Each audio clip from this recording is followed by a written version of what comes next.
Welcome back to another episode of the Her Expert Interviews. Today I have a beautiful, all smiles lady with me. I don't want to say her name because even her voice, when you listen to her voice, you'll know why I don't want to say her name. She should tell you her name herself and introduce everything about her from her mouth because she just has an enchanting voice. Don't forget to like, comment, and subscribe to our YouTube channel before anything. Now, Tonda is one of the new apps that show you many of the latest events happening around town. And guess what, ladies, and the few gentlemen that might be watching, we have the founder, the brains behind that amazing app. Yes, Christina. Thank you, Charity, for such a powerful introduction. I hope welcome. I will live up to it. May you be enchanted by me. My name is Christina Lunkuse. Yeah. I am a co-founder at Tonda, which, yes, as Charity introduced, is an events marketing application. And in my other life, I am also an investment and strategy professional. Thank you so much, Christina, for that introduction. Now, this month, we are talking about strategic growth. What does strategic growth mean to you? Have you thought about it? Are you growing strategically or you're just growing? What does strategic growth mean to you in business, in career?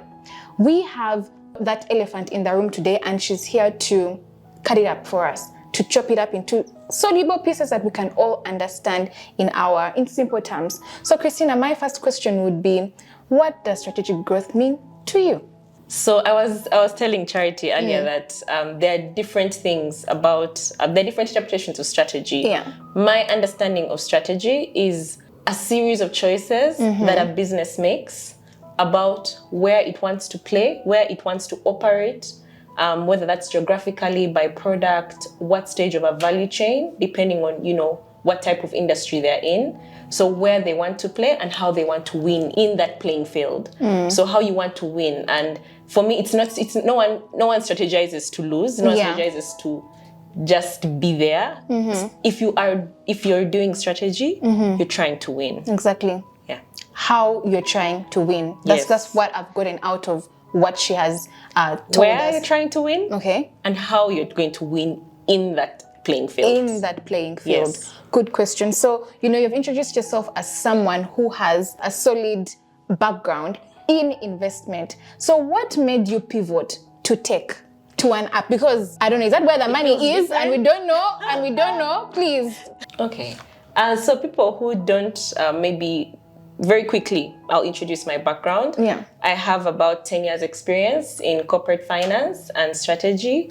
As you grow in the investment, as an investment professional, you can go two ways. You can stay mainstream investment, or you can move into strategy. I moved into strategy, and as I was learning a lot about strategy, I started listening to a lot of CEOs. I started listening to, and not just CEOs in Uganda, a lot of them were out of the country. Okay. There's a great podcast. CEOs and co-founders and business starters really just talking about how they got to where they are. And I urge a lot of your listeners who are trying to get into strategies to listen to people who have figured out this strategy thing, because it's not a one-day thing. I started to become more and more curious about the events and marketing space. So I'm not in tech per se. Tech is an enabler for how I want to go about marketing events.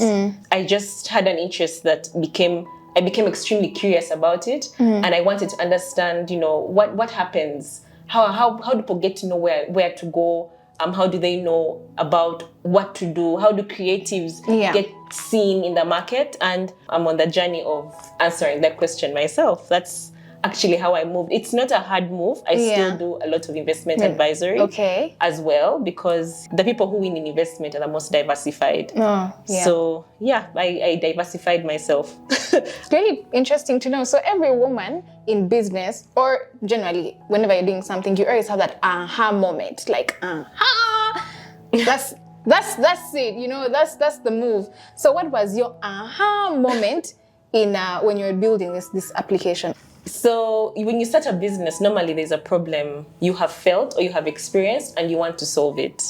We had already started experimenting. We had a prototype out in the market. It was a link. We were calling it the list. And it was a very simple form that people just go on and find the different events. It's like a catalog, very simple.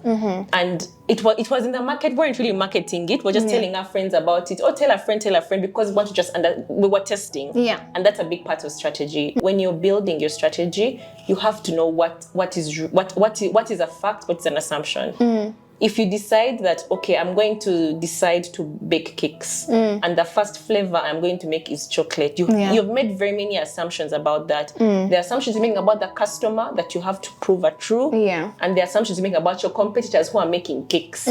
So we were using that to test what events do people click most, what are people most interested in, what are their biggest complaints.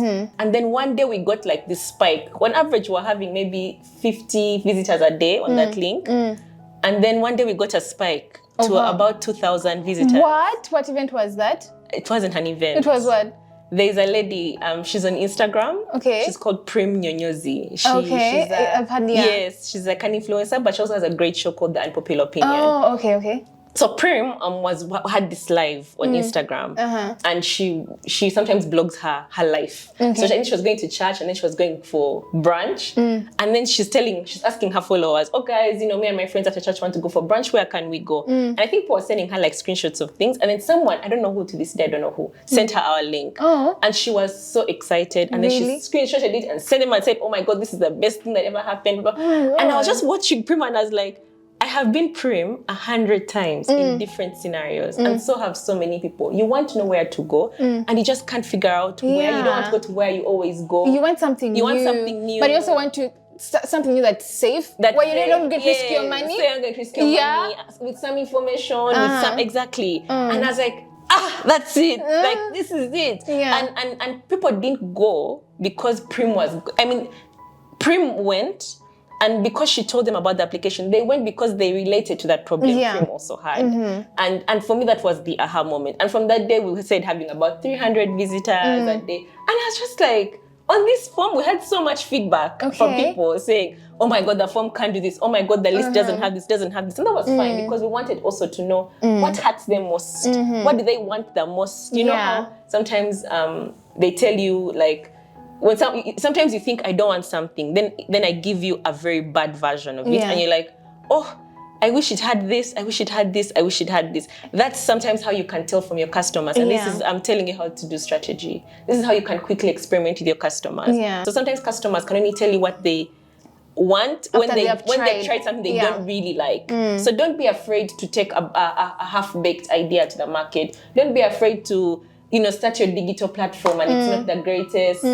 Just start. And then you start to learn, what does your customer actually want? But that was our aha moment. From your conversation, you reminded me of what someone that I admire so much told me about the investment mindset of people in Uganda. And he zeroed it down to women especially.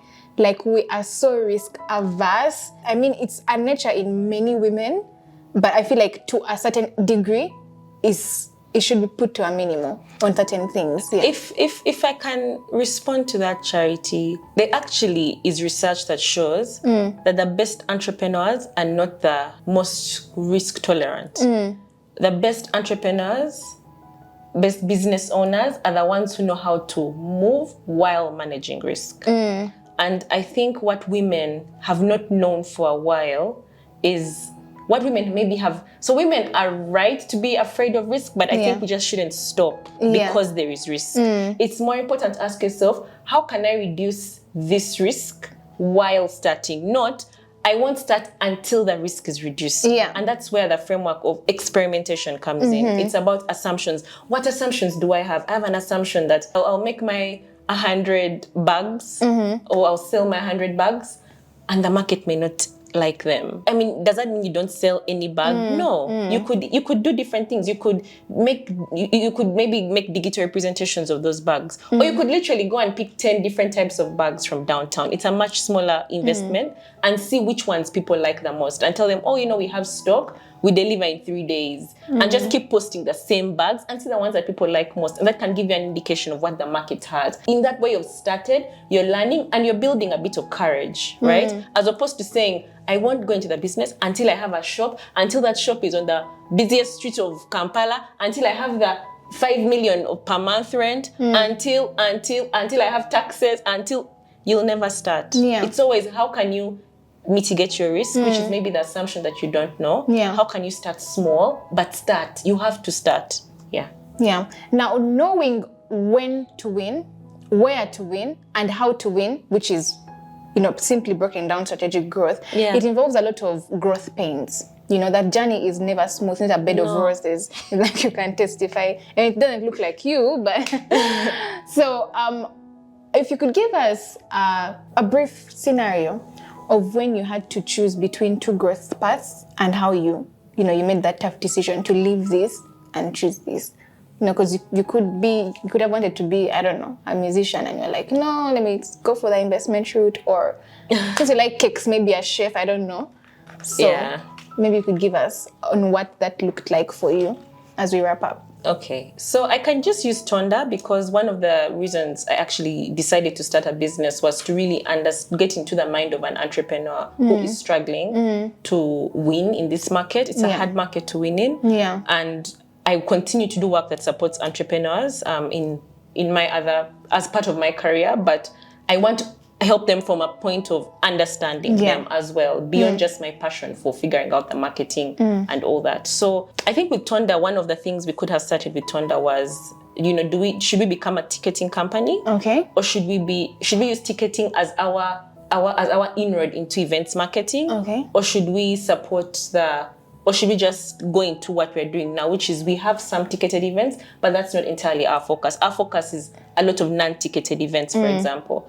And how did we decide? It was just about where we thought we could win. What things were our customers most frustrated by? It's a framework. We asked them in relation to ticketed events and non-ticketed events. And the way we talk to our customers, and we ran a prototype as well for ticketed events and non-ticketed events. Very simple. This is so simple. Okay, it cost me maybe about 350,000 shillings because I had to pay a subscription to some site. But that was in a month. That allowed me to run for a month and run a couple of things on that. So we went to see what people clicked the most. We went to see, okay, where is the frustration? We ended up choosing the area of strategy or the growth area, or making the decision that rather than grow into ticketing, invest in the equipment of ticketing, let us focus on the non-ticketed events because there were pain points that we had from our customers that we knew if we applied our minds to, we can fix. And a lot of the people who I want to support are not selling.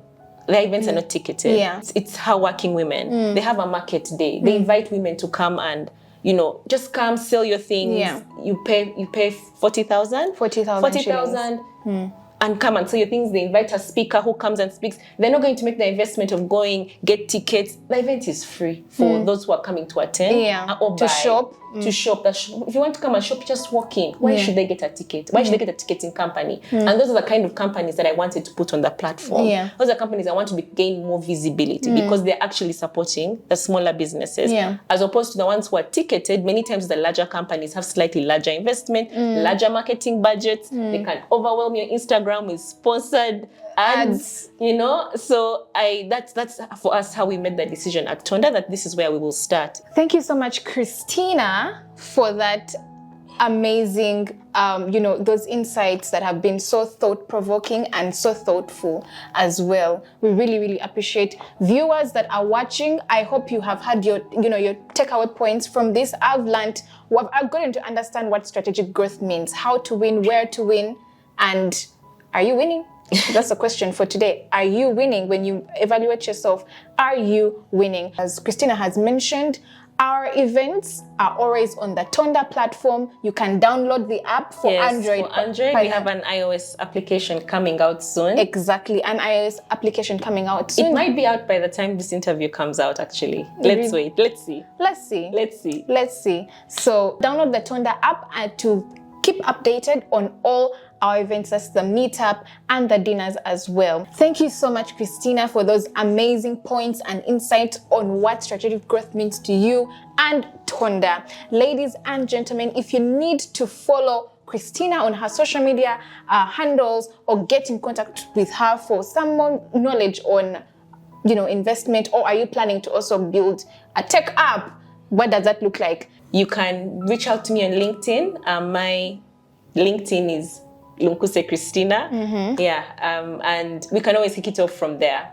Yeah. As we close, do you have any last words, or what should we expect with the rise of Tonda? Yeah, so we launched a HAR filter. Yes. HAR just means filters that allow you to find events that are focused on women or by women, whether it's an all-female lineup, or it's a hardworking women event because it's a women empowerment event, or it's an event where women are coming together to do something. Yeah. If I'm looking for a band and I want to support a female-led band, you will find it there, or a female-constituted band. If I want to go for a quiz and I want a quiz by a woman who is a quiz master, you should find it there. Yeah. If you want a business event that is either talking about women issues or the panelists are talking about like regular issues, but the majority of the panelists are women, it will be there. So yeah, if any of that sounds interesting to you, download Tonda. Thank you so much. Download Tonda, know when to win, how to win, and are you winning is the important question that you should self-evaluate yourself with. Catch us next month with another exciting topic and of course, another brilliant, amazing guest expert to explain that topic for you. Don't forget to like, comment, and subscribe. As from us here, it is peace out to us. Bye.